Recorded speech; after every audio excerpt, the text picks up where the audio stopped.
Okay, welcome guys, my self Sudhir sir. तो आज बच्चों मैं आपको MA economics entrance for IIT jam and CUET statistics के बारे में आज मैं आपके साथ डिस्कस करूंगा। स्टैटिस्टिक्स बेसिकली आप पढ़ते हैं क्योंकि आपको इकोनोमेट्रिक्स का बैकग्राउंड बनाना होता है। तो आप कोई भी एंट्रेंस एग्जाम अगर देते हैं इकोनॉमिक्स के लिए, चाहे वो जैम का एग्जाम दें या इन जर्नल सीयूईटी का एग्जाम दें, तो उसमें स्टैटिस्टिक्स और इकोनोमेट्रिक्स का एक अलग से पोर्शन होता है।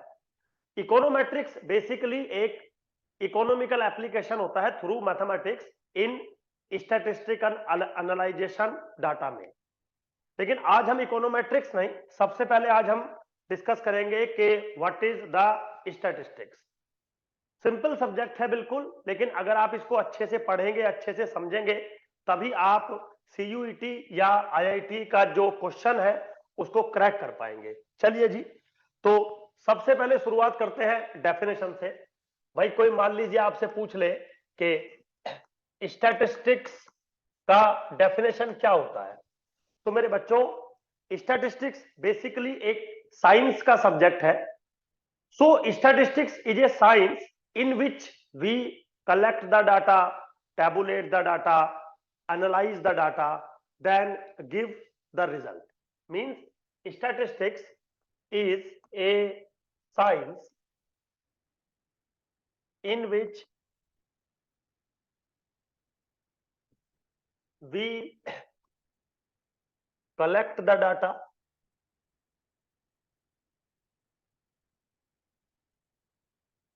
tabulate data,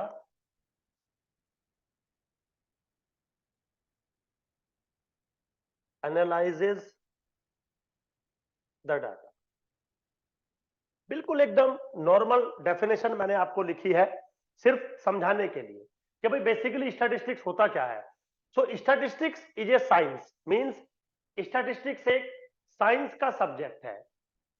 साइंस का सब्जेक्ट है, ये कहने का मेरा जो सेंस है वो ये है कि इस सब्जेक्ट के अंदर हम जो भी कहेंगे वो फैक्ट होगा, मैथमेटिकली प्रूव्ड होगा, यूनिवर्सली एक्सेप्टेबल होगा।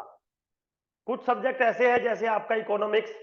इकोनॉमिक्स एक सोशल साइंस का सब्जेक्ट है, साइंस का नहीं है, क्योंकि इकोनॉमिक्स में जो आप कहते हैं वो यूनिवर्सली एक्सेप्टेबल हो ऐसा जरूरी नहीं है, वो फैक्ट हो ऐसा जरूरी नहीं है। तो स्टैटिस्टिक्स जो है वो एक साइंस का सब्जेक्ट है, मींस जो हम इसमें कहेंगे वो यूनिवर्सली एक्सेप्टेबल कॉन्सेप्ट होगा, जिसके अंदर in which we collect the data. Means statistics के अंदर हम डाटा को कलेक्ट करते हैं, उसको टैबुलेट करते हैं और फिर हम उसको एनालाइज करते हैं। We analyse the data. तो स्टैटिस्टिक्स में हमारा क्या एम हुआ? सबसे पहले हम किसी भी डाटा को कलेक्ट करेंगे, उसको टेबुलर फॉर्म में लगाएंगे और फिर हम उस डाटा को एनालाइज करेंगे by a scientific manner. Means science का एक बहुत बड़ा रोल रहेगा आपके सब्जेक्ट में। तो सबसे पहली बात ये आती है कि सर डाटा का क्या मतलब होता है? मेरे बच्चों, डाटा का मतलब होता है कलेक्शन ऑफ इंफॉर्मेशन। तो कोई अगर सिंपली आपसे पूछ ले भाई व्हाट इज डाटा, तो आप सिंपली बोलेंगे कलेक्शन ऑफ इंफॉर्मेशन। मींस आप अगर इंफॉर्मेशन को कलेक्ट करते हैं then this collection is called the data. अब वो जो इंफॉर्मेशन है वो किसी भी टाइप की हो सकती है, न्यूमेरिकल इंफॉर्मेशन हो सकती है, नॉन न्यूमेरिकल हो सकती है, कार्डिनल इंफॉर्मेशन हो सकती है, ऑर्डिनल इंफॉर्मेशन हो सकती है। What ever be the type of information आपने कलेक्ट कर लिया, now this collection is data. अब इस डाटा को हम एक टेबुलर फॉर्म में अरेंज कर सकते हैं, अभी मैं उसके बारे में आपसे बात करूंगा कि what I mean that we tabulate the data. फिर बारी आती है we analyse the data.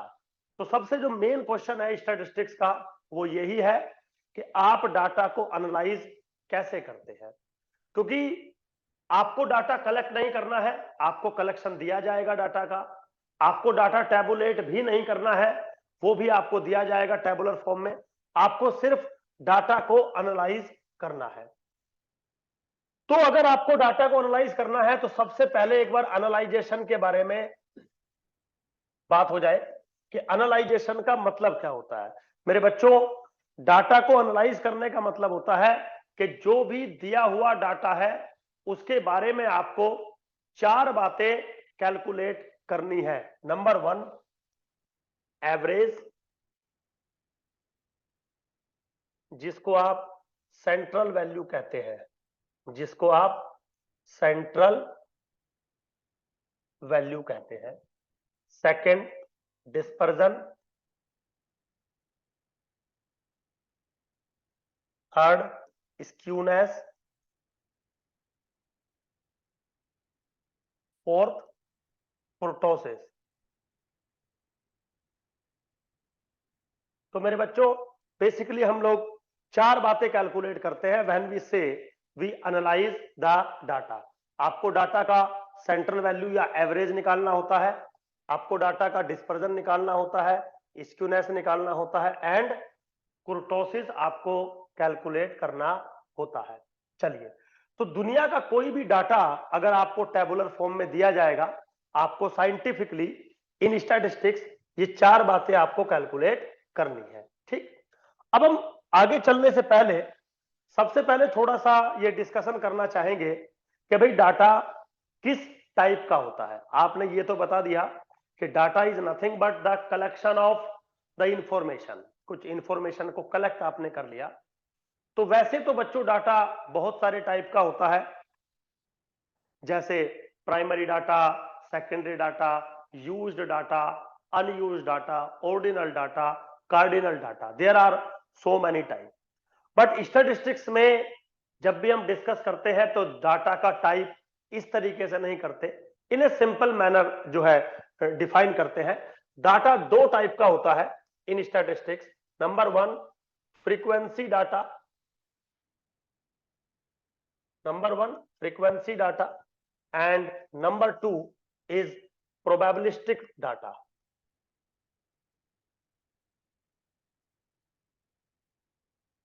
Probabilistic data. अब सबसे पहली बात आती है, सर दोनों में क्या डिफरेंस होता है और दोनों में क्या सिमिलरिटी होती है। क्योंकि पूरी लाइफ आपको स्टैटिस्टिक्स में इन्हीं दो टाइप के डाटा पर काम करना होता है। या तो आपका डाटा फ्रीक्वेंसी डाटा होगा या तो आपका डाटा प्रोबेबिलिस्टिक डाटा होने वाला है। अब what is the difference between probability and the frequency, and what is the relationship between is these two. तो मेरे बच्चों, फ्रीक्वेंसी डाटा को हम ऑब्जर्व्ड डाटा भी कहते हैं, ऑब्जर्व्ड डाटा भी कहते हैं। एंड जो प्रोबेबिलिटी डाटा होता है हम इसको एस्टिमेटेड डाटा भी कहते हैं, एस्टिमेटेड डाटा भी कहते हैं। तो ऑब्जर्व्ड डाटा या फ्रीक्वेंसी डाटा का मतलब होता है कि एक ऐसी इंफॉर्मेशन जो आपके पास एक्चुअल फॉर्मेट में है, एग्जैक्ट फॉर्मेट में है। जैसे फॉर एग्जांपल, मान लीजिए आपके पास एक क्लास है जिसमें 10 बच्चे हैं या 50 बच्चे हैं, और आपने उनको एक 5 नंबर का टेस्ट दिया सपोज। तो कुछ बच्चों के 0 मार्क्स आएंगे, कुछ के 1, कुछ के 2, कुछ के 3, कुछ के 4, कुछ के 5। आपने क्या किया, सपोज आपकी क्लास में 20 बच्चे थे, उनको आपने टेस्ट दे दिया और उनकी आपने कॉपी चेक करी और आपने एक टेबुलर फॉर्मेट बनाया, x which is what numbers और f which is what frequency. Suppose आपने बोला 0 नंबर हो सकता है किसी बच्चे का, 1 नंबर हो सकता है, 2 नंबर हो सकता है, 3 नंबर हो सकता है, 4 नंबर हो सकता है और 5 नंबर हो सकते हैं। क्योंकि आपका जो डाटा था, जो टेस्ट था, वो 5 नंबर का था और आपने टोटल 20 स्टूडेंट्स को टेस्ट लिया। मान लीजिए 0 नंबर है 2 बच्चों के, 1 नंबर है 5 बच्चे का, मान लीजिए 2 नंबर है 3 बच्चों के, बिल्कुल ऐसा पॉसिबल है। फिर 3 नंबर है 1 बच्चे का, 4 नंबर है 7 बच्चे के और 5 नंबर है मान लीजिए 2 बच्चों का। तो 20 स्टूडेंट हो गए। तो now this data is your frequency data. Frequency data मतलब एग्जैक्ट फॉर्मेट में डाटा है, ऑब्जर्व डाटा है। आपने ऑब्जर्व कर लिया कि भाई हमने जो टेस्ट लिया था क्लास के अंदर वो कुछ इस तरीके से रिप्रेजेंट हो रहा है। अब बारी आती है, क्या ये डाटा टेबल में लिखा हुआ है? Yes sir. अब इस डाटा को एनालाइज करिए। तो एनालाइज मतलब इस डाटा का सेंट्रल वैल्यू निकालिए, एवरेज मार्क्स कितने हैं बच्चों के, डिस्पर्जन कितना है, स्क्यूनेस है, कुर्टोसिस क्या है। लेकिन वो आज मेरा टॉपिक नहीं है। आज मेरा टॉपिक है simply what is the difference between two type of data. तो इस डाटा को अगर आप देखें तो आप एक चीज को ऑब्जर्व करेंगे, जब मैं आपसे पूछूंगा भाई एक नंबर कितने बच्चों का है, तो आप बोलोगे सर एग्जैक्टली 5 स्टूडेंट ऐसे हैं जिनका एक नंबर आया है, सर एग्जैक्टली 3 स्टूडेंट ऐसे हैं जिनके 2 नंबर आए हैं, अप टू सो ऑन। तो दिस डाटा इज फिक्स। इसका मतलब बच्चों ये हुआ कि आप जो भी एनालाइजेशन इस डाटा के ऊपर करोगे, आप सेंट्रल वैल्यू निकालेंगे, डिस्पर्जन निकालेंगे, स्क्यूनेस निकालेंगे, कुर्टोसिस निकालेंगे, कुछ भी आप निकालोगे, वो सारा का सारा जो एनालाइजेशन आएगा वो बिल्कुल एग्जैक्ट आएगा, फिक्स फॉर्मेट में आएगा, उसमें कोई भी वेरिएशन नहीं होगा। वहीं पे अगर हम दूसरे डाटा को देखें, which is the data of type probabilistic data, तो इसमें भी दोनों चीजें होती हैं, एक वेरिएबल होता है और दूसरा प्रोबेबिलिटी होता है। तो दोनों में फर्क है। यहां पर भी x होता है, लेकिन यहां पर फ्रीक्वेंसी ना होके प्रोबेबिलिटी होता है। जैसे फॉर एग्जांपल मान लीजिए आप एक डाइस को थ्रो करते हैं। तो जब आप डाइस को थ्रो करते हैं तो डाइस के अपर फेस पर क्या क्या वैल्यूज हो सकती हैं? 1 2 3 4 5 6। तो बिल्कुल ये सेम इस टाइप का एक वेरिएबल बन गया, लेकिन ये वेरिएबल आपने डिफाइन किया है। कैसा वेरिएबल है ये? आपने एक डाइस को थ्रो किया, 1 आ सकता है, 2 3 4 5 6। और आपसे अगर पूछूं कि डाइस पे 1 आने की प्रोबेबिलिटी बताइए 1/6, 2 आने की प्रोबेबिलिटी बताइए 1/6, 3 आने की प्रोबेबिलिटी बताइए 1/6, सबका 1/6, 4 आने की probability 1/6, 1/6। Now this is another type of data which is called the probabilistic data. अब इन दोनों में क्या फर्क है वो देखिए।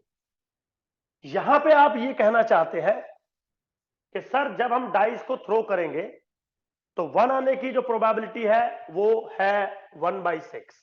ठीक है, कोई प्रॉब्लम नहीं है मुझे। इसका मतलब क्या है? इसका मतलब ये है कि शायद आप ये कहना चाहते हैं कि अगर मैं इस डाई को 6 बार टॉस करूं तो उसमें से एक बार 1 आएगा, क्योंकि 1 आने की जो प्रोबेबिलिटी है वो है 1/6। लेकिन मेरे बच्चों एक सवाल है मेरा, क्या ऐसा जरूरी है कि आप अगर 6 बार किसी डाइस को थ्रो करें उसमें से 1 एक ही बार आए? ऐसा जरूरी नहीं है। हो सकता है कोई बच्चा ड्रॉ करे या थ्रो करे उस डाइस को, अलग सिनेरियो बने, कोई दूसरा बच्चा अलग सिनेरियो बने। So this means what? This data is not exact. This data is not exact, this is estimated, this is probabilistic. So that's why जब इस पे आप कोई मेजरमेंट लगाएंगे, जब इस टाइप के डाटा पे कोई आप एनालाइजेशन करेंगे, मींस सेंट्रल वैल्यू निकालेंगे, डिस्पर्जन निकालेंगे, स्क्यूनेस निकालेंगे, कुर्टोसिस निकालेंगे, तो मेरे बच्चों वो जो भी एनालाइजेशन का आपका फिनोमिना यहां पर रहेगा वो अप्रोक्सीमेटेड रहेगा, एस्टिमेटेड रहेगा। तो सबसे पहले तो आप स्टैटिस्टिक्स पढ़ने से पहले बेसिक बात समझिए कि जो डाटा होता है स्टैटिस्टिक्स में वो 2 टाइप का होता है, फ्रीक्वेंसी और probabilistic data. Frequency data exact format में होता है, प्रोबेबिलिस्टिक डाटा एस्टिमेटेड फॉर्मेट में होते हैं। अब क्योंकि इनका फॉर्मेट चेंज है, तो मेरे बच्चों इन डाटाज का जो मेजरमेंट है, जो एनालाइजेशन है, वो भी आपको चेंज ही मिलेगा। क्यों? क्योंकि डाटा का नेचर बहुत ही चेंज है। ठीक है, चलिए तो आज की क्लास में हम लोगों ने इतना डिस्कस किया टाइप ऑफ डाटा। अब नेक्स्ट क्लास में हम स्टार्ट करेंगे कि what is the analysation of data, means हम डाटा को कैसे एनालाइज करते हैं। तो 4 नाम मैंने ले दिए, centre value, dispersion, skewness and कुर्टोसिस। बाकी जो चीजें हैं वो हम नेक्स्ट क्लास में डिस्कस करेंगे। Thank you very much.